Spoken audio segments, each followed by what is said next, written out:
اعوذ باللہ من الشیطان الرجیم، بسم اللہ الرحمن الرحیم۔ سب دیکھنے اور سننے والوں کو میری طرف سے بادب السلام علیکم ورحمۃ اللہ وبرکاتہ۔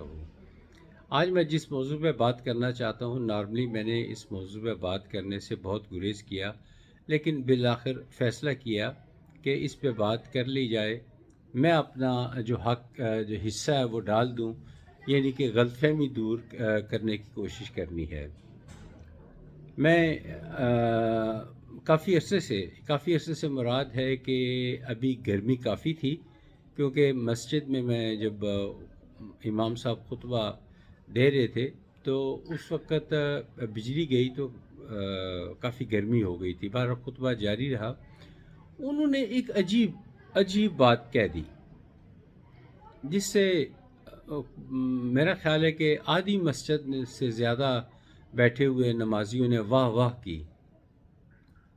اب وہ فقرہ جو انہوں نے کہا، میری زبان لڑکھڑا رہی ہے یہ کہتے ہوئے۔ انہوں نے کہا، کیسے بتاؤں، انہوں نے کہا کہ شیعہ کافر ہیں۔ بھلا جو کلمہ گو مسلمان ہو، جو اللہ کے حضور کھڑا ہو، قیام کرتا ہو، رکوع کرتا ہو، سجود کرتا ہو، اللہ تعالیٰ کی حمد و ثنا کرتا ہو، کلمہ گو مسلمان ہو، ہمیں کس نے ہم کو حق دیا ہے کہ ہم کسی کو کلمہ گو مسلمان کو کافر قرار دیں؟ اور سننے والے اگر ان کی حوصلہ افزائی نہ کرتے تو وہ مزید نہ بات کرتے، وہ بات کرتے رہے۔ تو مجھے کچھ موقع ملا کچھ دنوں کے بعد، تو میں ایک جو محلے دار ہیں ان سے بات کی کہ یہ امام صاحب نے پرسوں جو جمعہ کیا اس دوران یہ والی بات کی ہے انہوں نے۔ تو انہوں نے کہا کہ آپ اگلا جمعہ فلاں مسجد میں پڑھ لیں، وہ ثابت کریں گے۔ تو میں ان کو ٹیلی فون کر دیتا ہوں، آپ وہاں پہ جمعہ پڑھیے گا، وہ ان کی بات آپ سنیں، ان کے دلائل بھی سنیں۔ تو انہوں نے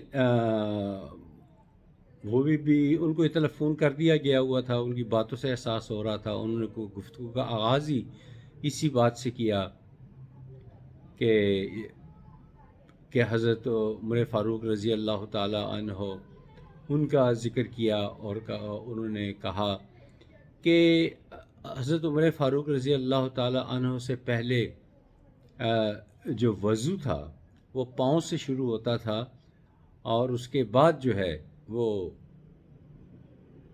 ہاتھ سے شروع کر دیا۔ پھر میں نے بہرحال یہ بات سنی، انہوں نے بھی کنٹروورشل گفتگو کی۔ اور بھئی ہم جب ممبر پہ بیٹھے تو ہم نے اللہ کے رسول، دین اسلام، لوگوں کو پیار محبت سے رہنے کی تلقین کرنی ہے، نہ کہ ایک دوسرے کو کافر قرار دینے کی دیں۔ ہمیں کس نے اختیار دیا ہے کہ ہم کسی کو کافر قرار دیں؟ سب مسلمان ہیں، ہم نہیں جانتے، ہم تو معصوم ہیں۔ یقین کریں، آپ میری بات لکھ لیں کہ ہم معصوم ہیں۔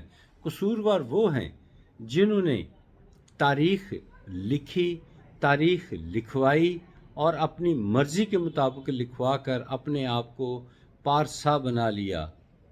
پارسا وہ بن گئے، نیک بن گئے، لیکن ہمیں الجھا گئے۔ بہرحال قصور ان کا ہے۔ بڑی باتیں پھر میں ایک اور جگہ پہ گیا، انہوں نے بھی عجیب و غریب باتیں کیں، اور کہا کہ جو ہیں کافر، یہ جو شیعہ ہیں، یہ جو اصحابہ اکرام ہیں ان کو برا بلا کہتے ہیں، تو ان کو نہیں کہنا چاہیے۔ بہرحال ان کی بات میں کچھ تھوڑا بہت وزن تھا کہ جو صحابہ اکرام ہیں، یہ قرآن پاک میں آیا ہے کہ یہ ان کی شباہت جو ہے، ان کی مثال یوں ہے جیسے آسمان کے چاند اور ستارے ہیں، اور جو ازواج مطہرات ہیں وہ ام المومنین یعنی مومنین کی ماں ہیں۔ یہ درجہ اللہ تعالیٰ نے دیا ہے، ہم نہیں دے سکتے۔ لیکن بات وہ بھی غلط کر گئے، یعنی اختلافات ڈالنے کی بات کر گئے. وہ آج کل کے مولویوں میں یہ بات ہے کہ جو اختلافات کی بات کرتا ہے اس کی قدر کی جاتی ہے. تو میری سب لوگوں سے گزارش ہے کہ کسی کی باتوں میں نہ آئیں. کوئی ہاتھ یہاں رکھ کے نماز پڑھتا ہے، بہت اچھی بات ہے. کوئی ناف پہ ہاتھ رکھ کے نماز پڑھتا ہے، بڑی اچھی بات ہے. وہ ہاتھ چھوڑ کے نماز پڑھتا ہے، وہ اللہ کو پتہ ہے کس کی نماز درست ہے کس کی نہیں. کوئی وضو کس طرح کرتا ہے، ہمیں اس چیز سے کوئی غرض نہیں ہے. کوئی خاک شفا سامنے رکھ کے نماز پڑھتا ہے، وہ جانے اور اس کا اللہ جانے. ہمیں اس سے کوئی لینا دینا نہیں ہے، ہمیں اس سے کوئی لینا دینا نہیں ہے. لیکن میری یہ گفتگو کرنے کا مقصد صرف یہ ہے کہ ہمیں کوئی حق نہیں ہے کہ کوئی اٹھے اور کہے کہ شیعہ کافر ہیں. یہ بہت بری بات ہے. اس سے ہمیں ہر حال میں گریز کرنا ہے، ہر حال میں گریز کرنا ہے، اور گریز کرنے میں ہی ہماری بھلائی ہے. اگر ہم کسی کو کافر قرار دیتے ہیں تو اس سے ہمیں کیا ملے گا؟ کیا روز قیامت اس پہ کا کوئی انعام ہمارے لیے اللہ تعالیٰ نے لکھ رکھا ہے؟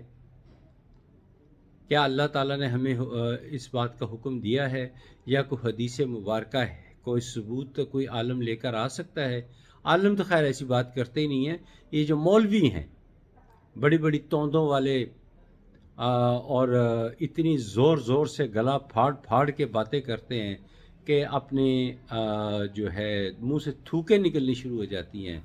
مجھے تو وحشت ہونے لگتی ہے جب وہ جذباتی ہو کر باتیں کرتے ہیں. بہرحال ہمارا یہ اخلاقی فریضہ بنتا ہے کہ میں نے اپنا حصہ ڈالا، آپ بھی لوگوں کو قائل کریں کہ کوئی کسی کو کافر نہ کہے. جس نے کلمہ پڑھ لیا، جس نے نماز پڑھ لی، جو اللہ کے آگے جھک گیا، جس نے اللہ کی حمد و ثنا کر لی، جو اللہ کے آگے جس نے اللہ کو راضی کرنے کی کوشش کی، جس نے حقوق العباد کی کوشش کی، وہ ہمیں کوئی حق نہیں ہے.